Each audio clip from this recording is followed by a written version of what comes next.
Since many of you guys were so enlightened by the last Taunt video and have been really patient with me, I present to you all of YouTube my masterpiece, my pièce de résistance, my obra prima, my chef-d'œuvre, and my obra maestra. And I guess those of you who are the Philippines, my obra maestra. I present the Bryan Taunt Guide, Part 2. Hit it, Crossroads. Hit it.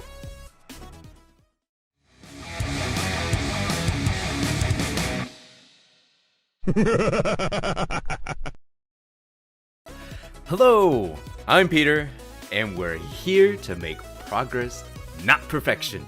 Alright, on this channel we bring you top quality Tekken content ranging anywhere from in-depth guides to just hilariously entertaining content in general. Below in the descriptions, you'll notice that I have links to the timestamp for this video, as well as links to my Discord, Twitter, Twitch, and Patreon page.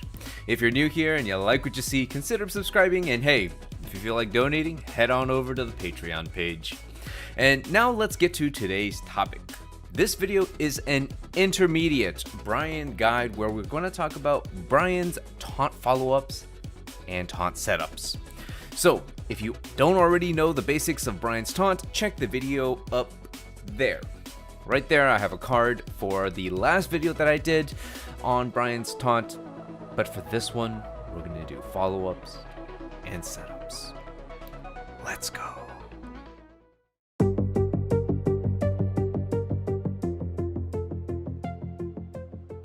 The taunt follow-ups. I'm going to cover them from the easiest option to the hardest options.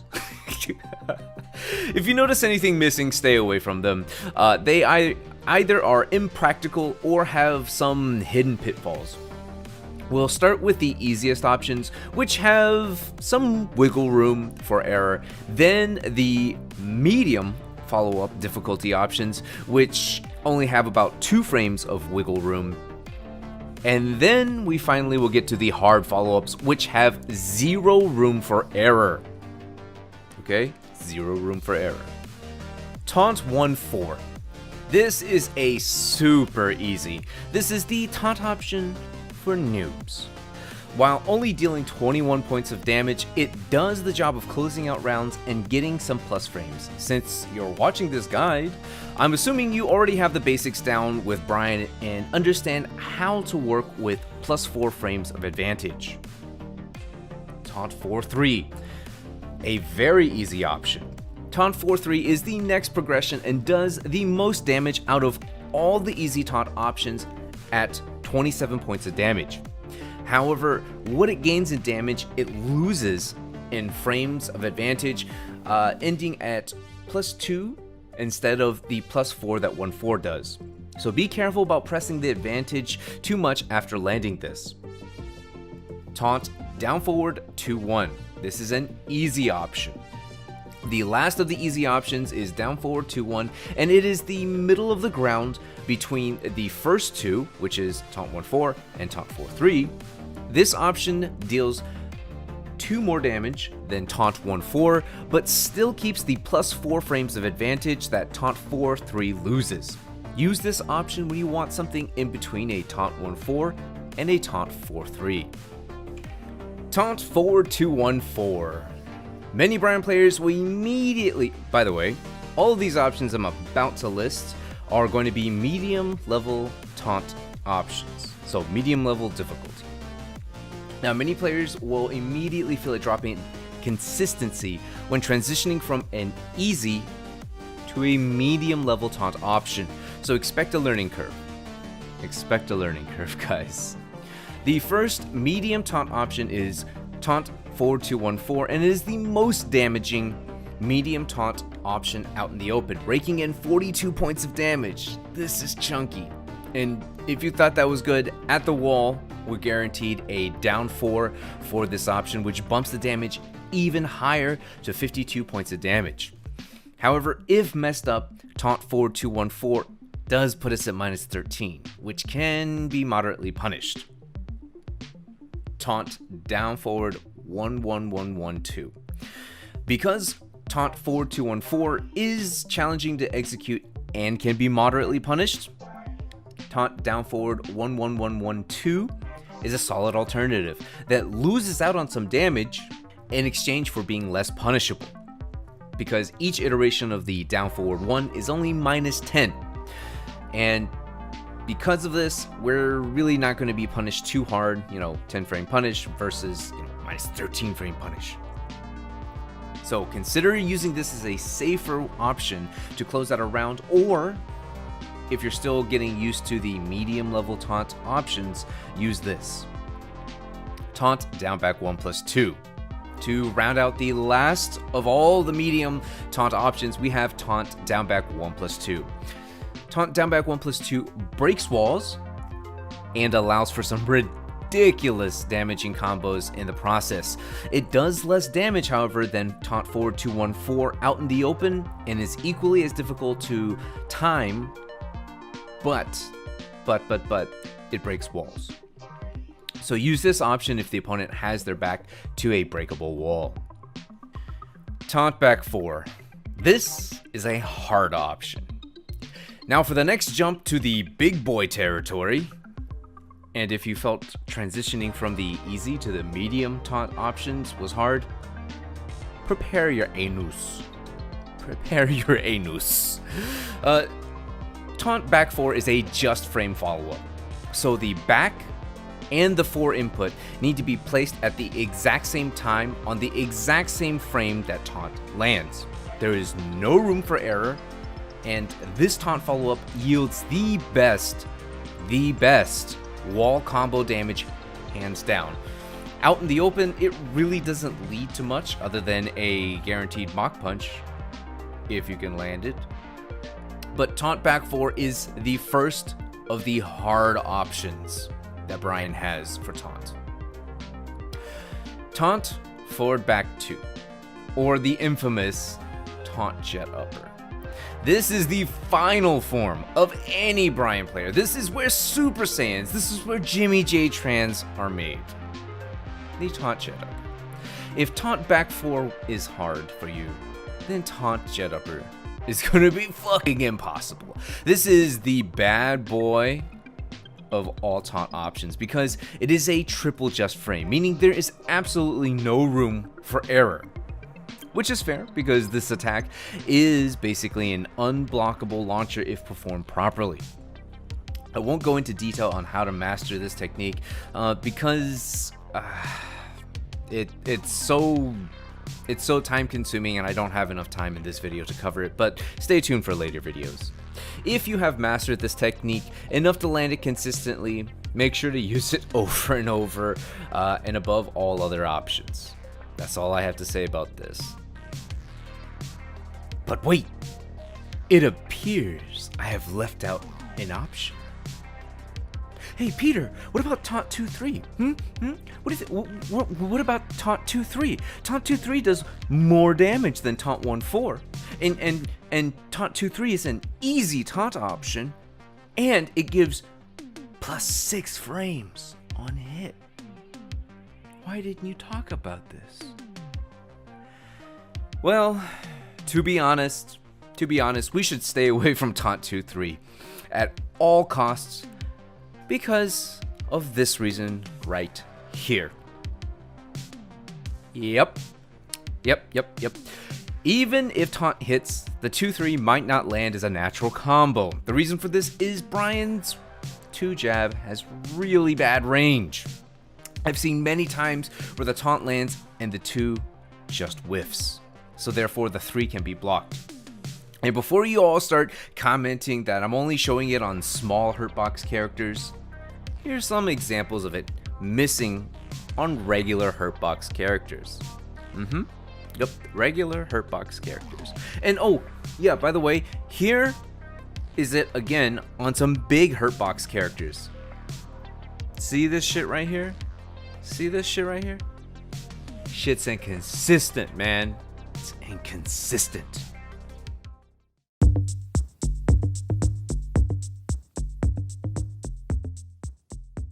Now, before I go into taunt setups, you should know that most of the time, not all, Taunt setups are meant to catch tech rolling opponents. The time it takes an opponent to tech roll is roughly about the amount of time it takes to perform a taunt, which is why Taunt is so amazing at catching opponents who tech roll. And being a mid-hitting unblockable helps a lot too. All the examples I'm about to show are going to involve catching opponents tech rolling. And outside of tech rolls, Taunt is almost never guaranteed. Common taunt setups. Let's go over the 3 most common taunt situations in order of easiest to hardest to land taunt from.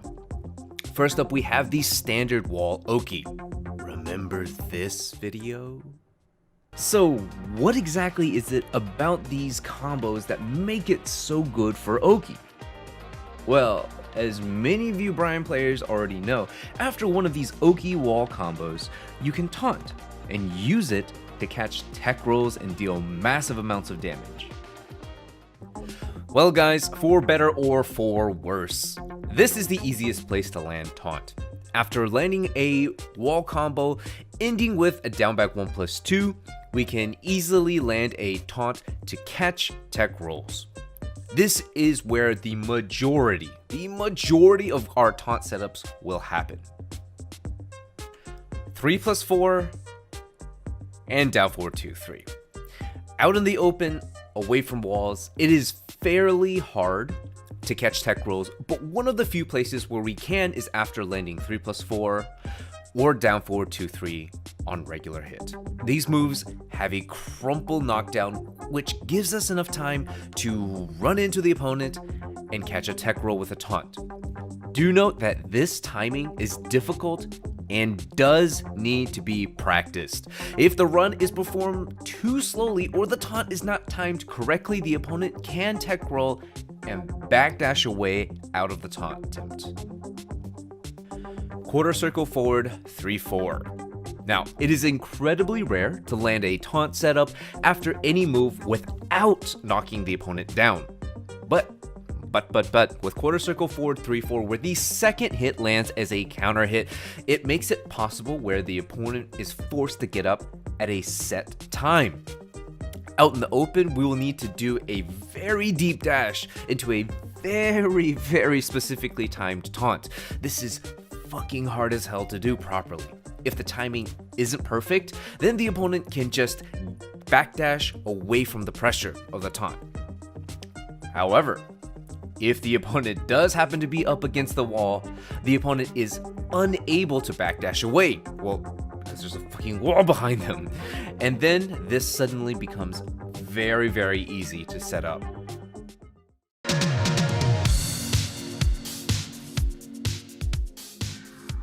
Now that we've gone over common taunt setups, let's go over some uncommon taunt setups, or you can call it niche taunt setups. This list is by no means a full and exhaustive breakdown of every single possible taunt setup, but I like to think of it as quite an extensive and a starting place, a good base to get some ideas on developing your own taunt setups. The first group of uncommon taunt setups are a bunch of moves that revolve around the opponent being roughly 2 backdashes away from the wall. At this distance, they will splat at the wall, but there's no time to perform a wall combo. There is, however, time enough to dash in to a taunt to catch tech rolling opponents. And the attacks that allow for this are as follows: full crouch, down forward 2-1, snake rampage, down 3-2, quick low screw punch, down 2-3, python crush, and down back 1+2, crash impact. Do note that even if crash impact lands on an opponent who is point blank at the wall, we still get a taunt setup. And this is in part because of the way that it interacts with the wall and still provides a low wall splat where we can't combo. The last group of uncommon taunt setups is kind of a mishmash, a miscellaneous category that I couldn't fit into anything particular because they all have little tiny rules associated with them. So here they are. First up is down 3+4-2, Knuckle Whip. The opponent needs to be roughly 1.5 backdashes away from the wall for a run-up taunt setup attempt. Any further away from the wall, the opponent won't connect with the wall, and any closer to the wall, we just end up getting a wall splat. So this is a very specific spacing that you need, 1.5 backdashes away from the wall. Next up, forward 2, good old Mach Punch. The opponent needs to be here roughly 1 backdash away from the wall in order for a run-up taunt attempt. Any further away, the opponent won't connect with the wall, and again, any closer to the wall, we just end up getting a wall splat. So, this is what it is. Next up, back 2-1-4, Wolf Bite. Now, some of you guys oftentimes misjudge or misaccount for the wall. Now this is very common. So if we land a Wolf Bite and the last hit happens to splat the opponent, followed by a low wall slump, during the slump we can run in and taunt to catch a tech roll.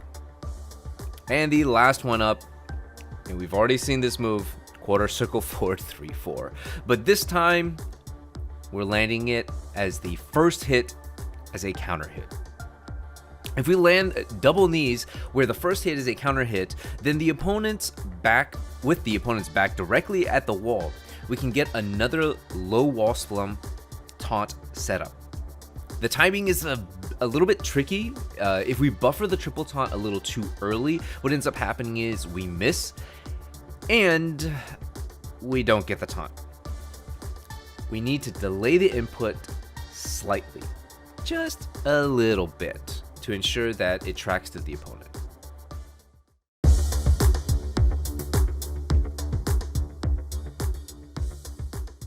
Combo taunt setups. Now this is the last of the taunt setups that I have for you guys, and I want to preface by saying we typically want to finish our combos to get the max damage and wall carry as possible. However, sometimes it is worth dropping a combo in order to go for a taunt attempt, mostly because opponents are often just either mashing the tech roll button hoping that when we do drop a combo they can somehow slip out, or sometimes there are no nearby walls where we can get a wall splat from. If this is indeed the case, then dropping a combo to go for a taunt setup can be a worthwhile gamble. However, in order to make this gamble worth it, there's a stipulation. We need to be able to at least pull off a medium taunt follow-up. Now, let's go over the combo taunt setups. First up, I'm going to talk about combos that have typically 4 or less aerial hits. So if we have a combo that has 4 or less aerial hits, then we can use down back 2 or quarter circle forward 3 to initiate a taunt setup. The purpose of using these two enders, you can choose either one, these two enders, is to lift the opponent up high enough to set up a taunt attempt, where we close the distance between ourselves and the opponent to catch an opponent should they tech roll. If the opponent does tech roll and we have timed everything properly, we should be able to catch them with a taunt attempt. The next one is using quarter circle forward 3-4 to initiate a taunt setup. As long as the combo has 3 or less aerial hits after the launcher, we can use quarter circle forward 3-4 to initiate a taunt setup. This is very similar to what we just previously talked about with the down back 2 and the quarter circle forward 3. However, in my opinion, using quarter circle forward 3-4 is a little bit more tricky with the timing, so do be aware of that. These taunt setups that I just gave you guys are kind of gimmicky and not really guaranteed, so use them with your discretion. But overall, sometimes it's just probably better to go for the flat out damage and the max wall carry and combo potential that you have. Alright guys, thank you guys so much for sitting through this video, and I know it's been a long time coming, especially for the taunt setups and the, I guess, taunt follow-ups video. I just want to say thank you all for those of you who have been patient with me and letting me take my time in developing this Bryan guide to incorporate more aspects of it. This is probably where I'm going to start slowing down the Bryan content, because I do have other viewers who aren't just only Bryan mains. I know. Surprisingly shocking. But anyways, thanks guys for taking the time to view this video, and if you've enjoyed any of this content whatsoever, feel free to leave me a like, comment, or subscribe. And hey, again, if you feel like donating, head on over to the Patreon page. I'd greatly appreciate that. Once again, thank you patrons. You guys have been such a big help to grow this channel, and you guys have been without a doubt contributing to the increased quality of the videos, as well as the amount of time that I get to spend on the videos just in general. So without further ado, thank you guys. I'm Peter, and I'm signing out. I'm exhausted. Take care and see you next time.